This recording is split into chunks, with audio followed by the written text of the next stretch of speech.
ದೆಹಲಿಯಲ್ಲಿ ನವೆಂಬರ್ 27, 28 ಮತ್ತು 29ರಂದು ಎಐಡಿಎಸ್ಒ ಸಂಘಟನೆ ವತಿಯಿಂದ 10ನೇ ಅಖಿಲ ಭಾರತ ವಿದ್ಯಾರ್ಥಿ ಸಮ್ಮೇಳನ ಆಯೋಜಿಸಲಾಗುವುದು ಎಂದು ಸಂಘಟನೆಯ ರಾಜ್ಯ ಉಪಾಧ್ಯಕ್ಷ ಹನುಮಂತ್ ಎಸ್ ತಿಳಿಸಿದರು. ಕಲಬುರಗಿಯಲ್ಲಿ ಸುದ್ದಿಗೋಷ್ಠಿಯನ್ನು ನಡೆಸಿ ಮಾತನಾಡಿದ ಅವರು, ಸಾರ್ವಜನಿಕ ಶಿಕ್ಷಣ ಉಳಿಸಿ ಎನ್ಇಪಿ 2020 ಪ್ರತಿರೋಧಿಸಿ ಈ ಸಮ್ಮೇಳನ ನಡೆಸಲಾಗುತ್ತಿದೆ. ಶಿಕ್ಷಣ, ಸಮಾಜ ಮತ್ತು ವಿದ್ಯಾರ್ಥಿಗಳು ಎದುರಿಸುತ್ತಿರುವ ಸಮಸ್ಯೆಗಳನ್ನು ಪರಿಹರಿಸುವ ಗುರಿಯನ್ನ ಹಾಕಿಕೊಳ್ಳಲಾಗಿದೆ. ದೇಶದ ವಿದ್ಯಾರ್ಥಿಗಳು, ಶಿಕ್ಷಕರನ್ನು ಹಾಗೂ ಶಿಕ್ಷಣ ಪ್ರೇಮಿಗಳನ್ನು ಒಗ್ಗೂಡಿಸಲಾಗುವುದು ಅಂತ ಹೇಳಿದರು. ಶಿಕ್ಷಣವನ್ನು ಉಳಿಸಬೇಕು, ಏನು ಸರ್ಕಾರಗಳು ಏನು ಬಜೆಟ್ ಅನ್ನು ಮೀಸಲಿಡಬೇಕು, ಸರ್ಕಾರಗಳು ಎಜುಕೇಶನ್ಗೆ ಆ ಬಜೆಟ್ ಅನ್ನು ಇನ್ಕ್ರೀಸ್ ಮಾಡಬೇಕು ಅಂತ ಹೇಳ್ತಿದ್ವಿ. ಕೇಂದ್ರ ಸರ್ಕಾರ 10% ಬಜೆಟ್ ಅನ್ನ ಅದು ಶಿಕ್ಷಣಕ್ಕೆ ಮೀಸಲಿಡಬೇಕು.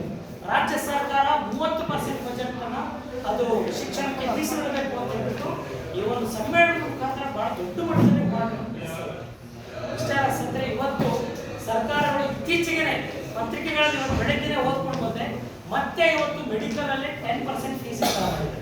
ಪ್ರೈವೇಟ್ ಕಾಲೇಜನ್ನು ಮಾಡಿದ್ದಾರೆ, ಗೌರ್ಮೆಂಟ್ ಕಾಲೇಜಸ್ಗಳನ್ನು ಕೂಡ ಮಾಡಿದ್ದಾರೆ. ಒಂದು ತಿಂಗಳ ಹಿಂದೆನೆ ಸರ್ಕಾರಿ ಇಂಜಿನಿಯರಿಂಗ್ ಕಾಲೇಜನ್ನು ಕೂಡ 10% ಫೀಸ್ ಹೆಚ್ಚಳ ಮಾಡಿದ್ದಾರೆ. ಗೌರ್ಮೆಂಟ್ ಪ್ರೈವೇಟ್ ಇಂಜಿನಿಯರಿಂಗ್ ಕಾಲೇಜಸ್ ಕೂಡ 10% ಇನ್ಕ್ರೀಸ್ ಮಾಡಿದ್ದಾರೆ. ಬಹಳ ದುರಂತ ನೋಡಿ.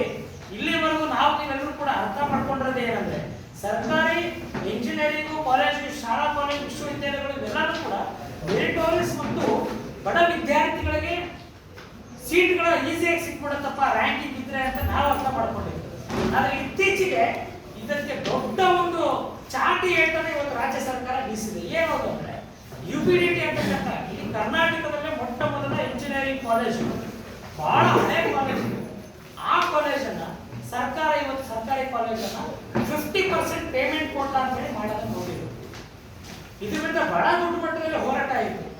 ಅಲ್ಲಿ ಬುದ್ಧಿಜೀವಿಗಳು, ಸಾಹಿತಿಗಳು, ಅಲ್ಲಿ ಕಲ್ತಿರುವಂತ ಎಷ್ಟೋ ಜನ ಎಲ್ಲರನ್ನೂ ಕೂಡ ನಾವು ಸಪೋರ್ಟ್ ತಗೊಂಡು ಅಲ್ಲಿ ಇಡೀ ದಾವಣಗೆರೆನೇ ಬಂದ್ ಮಾಡಿ ಜನ ಸ್ವಯಂ ಪ್ರೇರಿತವಾಗಿ ಯಾರ್ದು ಒತ್ತಡ ಇಲ್ಲ ಅಂದ್ರೆ ಆ ದಾವಣಗೆರೆ ಬಂದಿಗೆ ತಾವೇನೇ ವಾಲಂಟಿಯರ್ ಆಗಿ ಅದನ್ನು ಸಪೋರ್ಟ್ ಮಾಡಿ ಅದನ್ನು ಯಶಸ್ವಿನೂ ಕೂಡ ಮಾಡಿದ್ರು.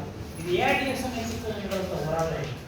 ಸ್ನೇಹಿತರೆ, ನನಗೆ ಅಲ್ಲೇ ಅನ್ಸೋದೇನೆಂದ್ರೆ, ಇವತ್ತು ಸರ್ಕಾರದ ಇವತ್ತು ಎನ್ಇಪಿ 2020 ಪಾಲಿಸಿನಲ್ಲಿ ಬರೀ ಇಷ್ಟೇ ಆದರೆ ಸಾಕಾಗಲ್ಲ. ಇವತ್ತು ಬರೀ ಆರ್ಥಿಕವಾಗಿ ಅಷ್ಟೇ ನೋಡೋದಲ್ಲ, ಇವತ್ತು ಮಾನವೀಯ ಮೌಲ್ಯಗಳ ಕುಸಿತ ನೋಡ್ತಾ ಇದ್ದೀವಿ. ನೆಕ್ಸ್ಟ್ ಮಂತಲ್ಲಿ ಇತಿಹಾಸದ ತಿರುಚುವಿಕೆಯನ್ನು ನೋಡ್ತಾ ಇದ್ದೀವಿ. ಮಹಾನ್ ವ್ಯಕ್ತಿಗಳನ್ನ ಪಠ್ಯ ಪುಸ್ತಕದಿಂದ ತೆಗೆದುಹಾಕುವಂತ ದೊಡ್ಡ ಹುನ್ನಾರನ ಇವತ್ತು ಸರ್ಕಾರಗಳು ಮಾಡ್ತಾ ಇದೆ. ಇವತ್ತು ಅವರವರ ಅಜೆಂಡಾ, ರಾಜಕೀಯ ಅಜೆಂಡಾಗಳನ್ನು ಪಠ್ಯ ಪುಸ್ತಕದಲ್ಲಿ ಬಿತ್ತುವಂತ ಒಂದು ಹುನ್ನಾರನ ಇವತ್ತು ನಾವು ನೋಡ್ತಾ ಇದ್ದೀವಿ. ಸ್ನೇಹಿತರೆ, ಇದಕ್ಕೆ ರಾಷ್ಟ್ರ ಹೋರಾಟ ಆಯಿತು, ಬಹಳ ದೊಡ್ಡ ಮಟ್ಟದಲ್ಲಿ ಹೋರಾಟ ಆಯಿತು. ಸೊ ಇದ್ರ ವಿರುದ್ಧ ನಾವು ಇವತ್ತು ಹೋರಾಟಗಳನ್ನು ಬೆಳೆಸ್ತಾ ಇದ್ದೀವಿ. ಅಷ್ಟೇ ಅಲ್ಲ, ಇವತ್ತು ಉನ್ನತ ಶಿಕ್ಷಣ ಬೆಳಿಬೇಕು ಅಂತಂದ್ರೆ ಅಲ್ಲೂ ಕೂಡ ಇವತ್ತು ಸರ್ಕಾರ ಇವತ್ತು ಬಜೆಟ್ ಅನ್ನು ಅಲಾಟ್ ಮಾಡಬೇಕಾದಂತ ಅವಶ್ಯಕತೆ ಇದೆ. ಸ್ಕಾಲರ್ಶಿಪ್ ರಿಸರ್ಚ್ಗೆ ಫುಲ್ ಇವತ್ತು ದುಡ್ಡನ್ನು ಇವತ್ತು ಕಡಿತಗೊಳಿಸ್ತಾ ಇದ್ದಾರೆ. ಯಾರು ಸ್ಕಾಲರ್ಸ್ ಓದ್ತಾ ಇದ್ದಾರೆ, PhD ಮಾಡ್ತಾರೋ ಅವ್ರಿಗೆ ಇವತ್ತು ಸರಿಯಾದಂತ ಸೂಕ್ತವಾದ ಸಹಾಯಧನವನ್ನು ಕೂಡ ಇವತ್ತು ಸರ್ಕಾರಗಳು ಮಾಡ್ತಾ ಇದೆ.